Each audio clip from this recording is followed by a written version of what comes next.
ఇప్పుడు ఏదైతే ఢిల్లీలో జంతర్ మంతర్ దగ్గర విద్యార్థులు నిరుద్యోగులు ధర్నా చేస్తుంటే అక్కడ కేంద్ర ప్రభుత్వం అతి కిరాతకంగా స్టూడెంట్ మీద దాడి చేయడం జరిగింది. దానికి ఈ రోజు మద్దతుగా ఇక్కడ నిరసన ఎవరైతే కేటీఆర్ గారు వాళ్ళ బర్త్డే సందర్భంలో ఈ రోజు ఇక్కడ ఇందిరా పార్క్ దగ్గర నిరసన కార్యక్రమం చేపట్టారు. ఎలా చూస్తుంది?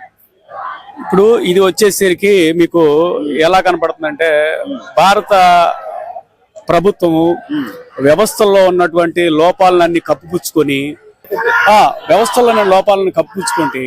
ప్రజాస్వామ్యంలో ప్రజలు ఓటేసి ప్రజల హక్కుల్ని కాపాడటానికి ప్రభుత్వాన్ని ఏర్పాటు చేసుకుంటే ఆ ప్రభుత్వమే ప్రజల హక్కుల్ని కాలరాస్తూ పేద విద్యార్థులు ఈ రకంగా నడి రోడ్డు మీదకి వచ్చి ముక్కు పచ్చలారని పిల్లలందరూ చదువుకునే చేతిలో పుస్తకాలు పెట్టుకొని చదువుకునే రోజుల్లో రోడ్ల మీదకి వచ్చేసి ఇవాళ ధర్నాలో దిగిన పరిస్థితి వచ్చిందంటే ఇవాళ ప్రజల యొక్క ఆక్రోషణ ఎలా ఉందో మీకు అర్థమవుతుంది. దేశవ్యాప్తంగా ఒక ప్రభుత్వమే ఒక చిన్న పొరపాటు జరిగితే ఆ ప్రభుత్వం దాన్ని సాల్వ్ చేసుకోలేని పరిస్థితికి వచ్చేసి మరి విద్యార్థుల మీద తిరగబడి లాఠీ చార్జీలు చేసే పరిస్థితికి వచ్చిందంటే ఇది చాలా అవమానకరము.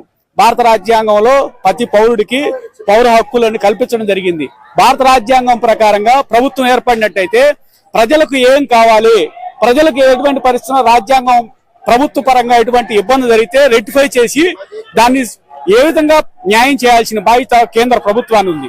నీట్ పరీక్ష కండక్ట్ చేయటంలో కూడా ఎంతో అక్రమాలు జరిగి మళ్ళా రీ ఎగ్జామ్ చేయటం వల్ల పిల్లలు సూసైడ్ చేసుకోవడం జరిగింది. అలాంటి పిల్లల యొక్క జీవితాలు త్యాగం చేస్తే కనీసం కట్టసి కూడా వాళ్ళకి చెప్పకుండా, కానీ అపాలజీ చెప్పకుండా, కనీసం కన్సర్న్ మినిస్టర్ ని మరి ఆయన మీతో ప్రమోషన్ దాని సీట్ నుంచి తొలగించకుండా, పదవి నుంచి తొలగించకుండా మరి ఏ ఉద్దేశంతో మీరు ఆ పదవిని కొనసాగిస్తున్నారు? దీని యొక్క ఆంతర్యం ఏంది?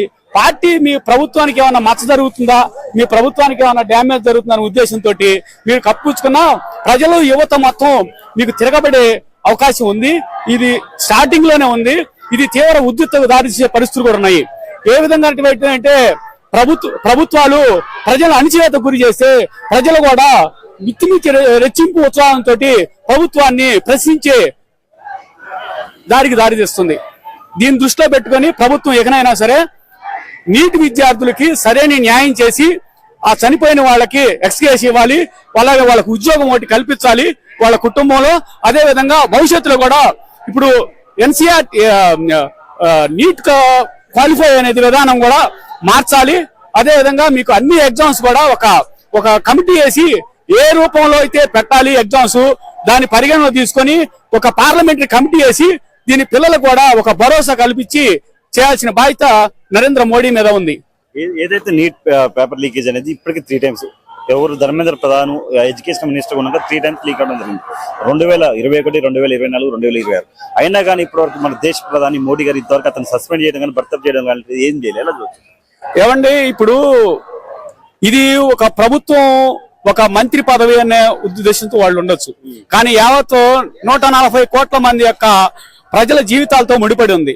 ఒక ఉన్నత విద్యని, ఒక వైద్య రంగం ఒక సీట్లు నువ్వు భర్తీ చేయటంలోనే మీరు ఇంత అలసత్వం నుంచి ఇట్లా లీకులు చేసి ఒక మంత్రిని నువ్వు తొలగించలేకపోతున్నావంటే దీని ఆంతర్యం ఏంటి?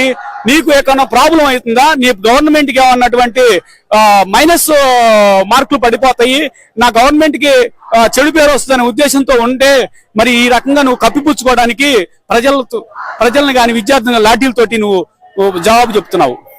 ఏదైతే మోడీ గారు ఒక వీడియో రిలీజ్ చేయడం జరిగింది, అందులో ఏదైతే విద్యార్థుల పక్షాన మేము ఉన్నాం, మా ప్రభుత్వం ఉందని చెప్పడం జరిగింది. అలాగే ఎవరైతే చనిపోయిన వాళ్ళకి నష్టపరిహారం లాంటి దాని గురించి మాట్లాడలేదు, అలాగే ధర్మేంద్ర ప్రధాన్ గురించి మాట్లాడలేదు. దీని ఎలా చూస్తారు? ఏమండి, నీటి ఎగ్జామ్ లీక్ అయిందని చెప్పి ఇప్పుడు 2 నెలల నుంచి జరుగుతా ఉంది. ఈ 2 నెలల నుంచి నీకు 1 గంట అయినా నీకు సమయం లేదా? విద్యాశాఖ మంత్రిని పిలిచి కూర్చోబెట్టేసి విద్యాశాఖలో ఏం జరుగుతుంది, విద్యాశాఖ మంత్రి నువ్వు నీ బాధ్యత తక్షణమే నువ్వు ప్రార్థనించి వైదొలుగు అని చెప్పి ఒక్క మాట కూడా నువ్వు మాట్లాడేంత టైం ఉందా నీకు?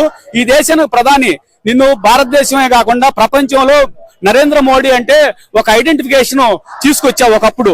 ఈ ఐడెంటిఫికేషన్ కూడా చివరికి ఏమవుతుందంటే రాష్ట్రాల్లో మధ్య వివిధ రాష్ట్రాల్లో ఉన్న జనాల్ని నువ్వేం చేస్తున్నావు? ఎక్కడికక్కడ జనాల్ని అణిచివేత చేస్తున్నావు. నీ పోలీసులు పెట్టి, నీ లోకల్ గవర్నమెంట్లు పెట్టి నీ ప్రభుత్వాన్ని నువ్వు కాపాడుకోవడానికి కోసం, నీకు చెడు పేరు వచ్చేదాని కోసం ఈ విద్యార్థులను అణగదొక్కుతున్నావు తప్పితే నీకు నిజంగా ప్రభుత్వం ప్రజలకి అదే విద్యార్థులకి న్యాయం చేయాలంటే ఒక్క నిమిషం పట్టదు నీకు.